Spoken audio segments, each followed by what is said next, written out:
Hola chicos, buenas tardes. Vamos a comenzar con un nuevo tema en nuestra clase, que va a ser leer y compartir narrativa latinoamericana. Eh, Vamos a iniciar, por favor. Tomen su cuaderno, su lápiz y su pluma para que puedan hacer sus apuntes correspondientes para que podamos trabajar y ustedes puedan tener esto, porque ahora se viene un tema un poquito más teórico que el anterior. Y entonces tenemos leer y compartir narrativa latinoamericana. La narrativa latinoamericana, la producción literaria en Latinoamérica ha configurado un mosaico narrativo rico y diverso en el que convergen multitudes de voces, temas y recursos. La cantidad de países que integran la región, el número de autores, los problemas políticos y sociales, la migración y muchos otros fenómenos que inciden en la literatura han hecho que el mapa de la producción narrativa sea amplio y pleno. La literatura latinoamericana son aquellas obras escritas por autores latinoamericanos donde se expresan en su mayoría las costumbres de los pueblos. Esta literatura abarca la mayoría de América del Sur, Central, además obviamente de México, Puerto Rico y Cuba. Las raíces se encuentran en la lengua europea y las tradiciones literarias. Junto con este tema e imágenes extraídas de paisajes físicos y las culturas indígenas del continente sudamericano. Ya en la década de 1600, los colonizadores europeos documentaron sus experiencias en el Nuevo Mundo. Cuando las colonias latinoamericanas comenzaron a declarar la independencia de Europa en la primera parte del siglo XIX, este clima de rebelión impulsó el deseo de muchos escritores para crear una literatura que reflejara fielmente lo que era su vida y las preocupaciones de los latinoamericanos.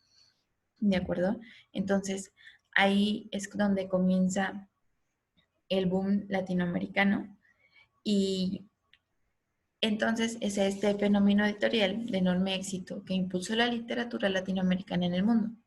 Estas obras incluyen reflexiones sociológicas, filosóficas, literarias, y se llevan a cabo todo tipo de experimentos narrativos, como romper con la secuencia lógica de la trama y los episodios, y desaparecer el concepto de argumento, entre muchos otros. Los autores más representativos del boom son Gabriel García Márquez de Colombia, Mario Vargas Llosa de Perú, Julio Cortázar de Argentina y Carlos Fuentes de México. Pero el fenómeno del boom incluye una lista de muchos más escritores latinoamericanos. Esos escritores desafiaron los convencionalismos establecidos en la literatura a través de sus obras experimentando, no sé, un carácter político cuya influencia ha marcado generaciones de escritores hasta el día de hoy.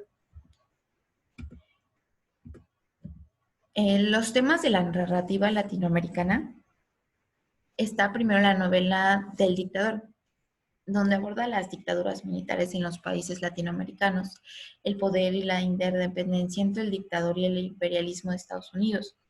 Se apoya en datos históricos para crear visiones ficticias de los dictadores y usa el monólogo interior, la fragmentación, la variación del punto de vista narrativo y la ausencia de causalidad. Tenemos el señor presidente Miguel Ángel Asturias. Otro ejemplo es Yo el Supremo de Augusto Roa Bastos y El Otoño del Patriarca de Gabriel García Márquez. Tenemos también el indigenismo. En este denuncia la marginación y explotación indígena por parte de los grupos sociales que son dominantes. Ofrece modos de representación realistas, cronología lineal, narración en tercera persona, incorpora indigenismos y representaciones del modo de vida, así como las tradiciones y costumbres de los grupos indígenas. En este tenemos a Canek, de Emilio Abreu Gómez. Otro ejemplo es Cuentos de Indios, de Ramón Rubín, y Baluncanan, de Rosario Castellanos. Otro tema es la narrativa, otra corriente, otra forma, es la narrativa fantástica.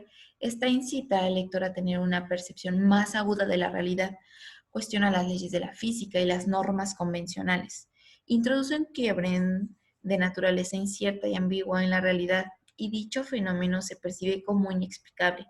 El desenlace suele ser abierto, no se le da como un desenlace fijo, puede tener un desenlace abierto donde los lectores puedan tener la opción de irlo llenando con su propia perspectiva, su idea, su imaginación.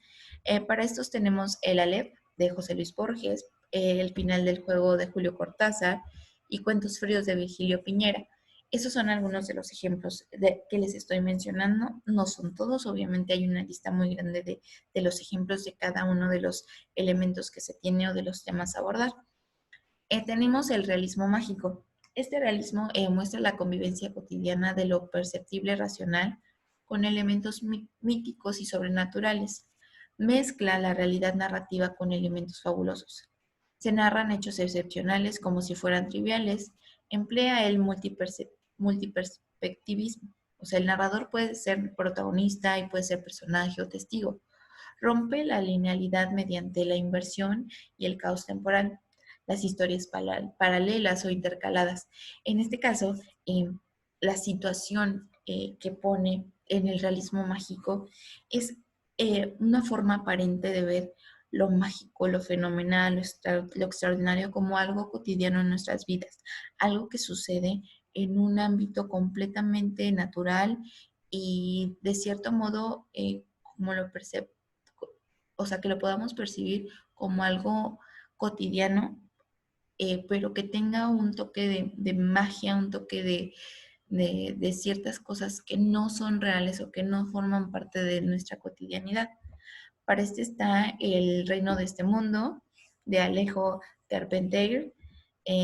Está Cien años de soledad, de Gabriel García Márquez. Y también tenemos Aura, de Carlos Fuentes. El otro que tenemos es la narrativa escrita por mujeres.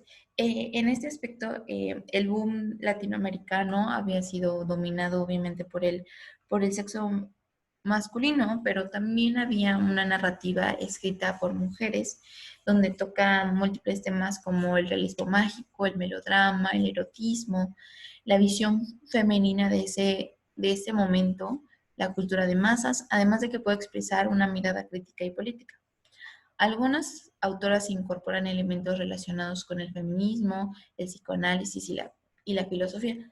De hecho, existen muchas películas basadas en la narrativa escrita por mujeres latinoamericanas. Ahorita lo van a poder visualizar. Está Como agua para chocolate, de Laura Esquivel.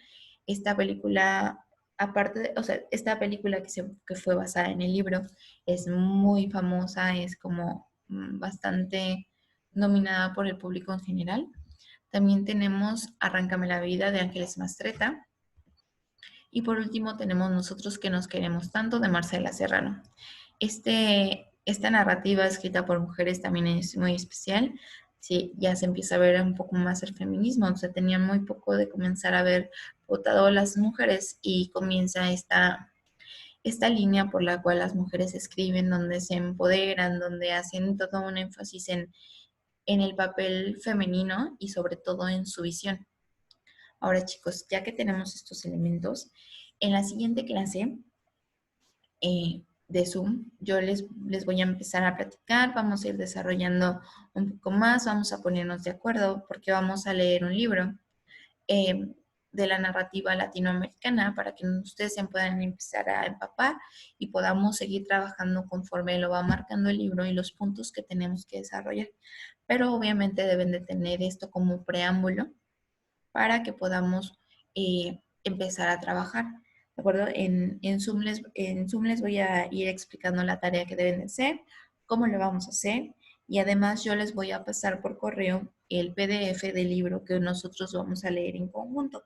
Van a tener el día de mañana, o sea, el jueves, viernes, sábado y domingo para que ustedes puedan leer ese PDF y podamos comenzar a trabajar el día lunes ya con el desarrollo de lo que se necesita para el análisis de la lectura.